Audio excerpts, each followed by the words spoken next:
to Sudu Thanni. இன்னைக்கு நம்ம வீடியோல ஒரு ரெஸ்டாரன்ட் ஸ்டைல் கிரேவி ரெசிபி தான் பார்க்க போறோம். பன்னீர் லபாப்டர் எப்படி பண்றதுன்னு பார்க்கலாம். இது ரொம்ப க்ரீமியான ரிச்சான கிரேவி. சப்பாத்தி, ரொட்டி இந்த மாதிரி எது கூட வேணாலும் சாப்பிடலாம். இதோட இன்கிரீடியன்ஸை நான் டிஸ்கிரிப்ஷன் பாக்ஸ்ல கொடுக்குறேன். இப்போ வாங்க சேர்ந்து சமைக்கலாம். இதுக்கு ஒரு பேன்ல கொஞ்சம் தண்ணி சேர்த்துக்கலாம். ஃபர்ஸ்ட் நம்ம தக்காளி எல்லாம் வேக வைக்க போறோம். நான் 2 தக்காளி எடுத்திருக்கேன். அதை இந்த தண்ணியில சேர்த்துக்கிறேன். இது கூட ஒரு 5-6 பல் பூண்டு சேர்த்துக்கிறேன். ரொம்ப சின்ன சின்ன பல்லா தான் இருக்கு. ஒரு துண்டு இஞ்சி, கூடவே ஒரு 10 முந்திரி பருப்பு சேர்த்துக்கிறேன். இது கூட கொஞ்சமா உப்பு சேர்த்துக்கோங்க. தக்காளி நல்லா சாஃப்டா ஆகுற அளவுக்கு இதை நல்லா வேக வச்சிடலாம். இருக்கட்டும். இப்போ பார்த்தீங்கன்னா தண்ணிலாம் நல்லா வத்தி தக்காளி நல்லா சாஃப்டா ஆயிடுச்சு. இப்போ இதை நல்லா ஆற வச்சிருங்க. நல்லா ஆறுனதுக்கு அப்புறமா இதை ஒரு மிக்சியில மாத்தி ஃபைன் பேஸ்டா அரைச்சிடலாம். நல்லா ஃபைனா அரைச்சாச்சு. இது இருக்கட்டும். அடுத்து ஒரு கடாயில 1 டேபிள் ஸ்பூன் பட்டர் சேர்த்துக்கோங்க.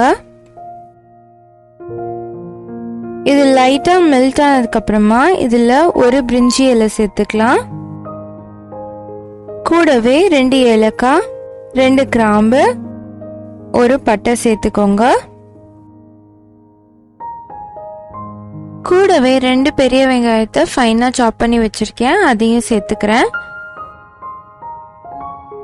இது நல்லா ப்ரௌனிஷா வதங்கினதுக்கு அப்புறமா நம்ம மசாலா சேர்த்துடலாம். 1/2 teaspoon Kashmiri chilli powder, 1/2 teaspoon சீரகத்தூள், 1/2 டீஸ்பூன் மல்லித்தூள், 1/2 டீஸ்பூன் உப்பு. இது எல்லாத்தையும் சேர்த்துட்டு நல்லா மிக்ஸ் பண்ணிடலாம். நல்லா வதங்கினதுக்கு அப்புறமா இதுல நம்ம அரைச்சு வச்சிருக்க பேஸ்ட் சேர்த்துடலாம்.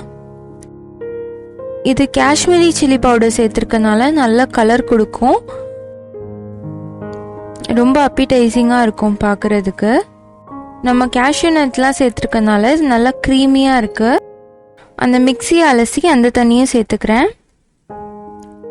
நல்லா மிக்ஸ் பண்ணி விட்டுறலாம்.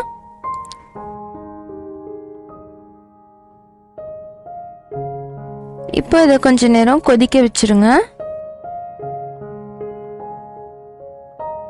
இந்த தண்ணிலாம் வற்றி நல்லா க்ரீமி கன்சிஸ்டன்சிக்கு வந்துருச்சு.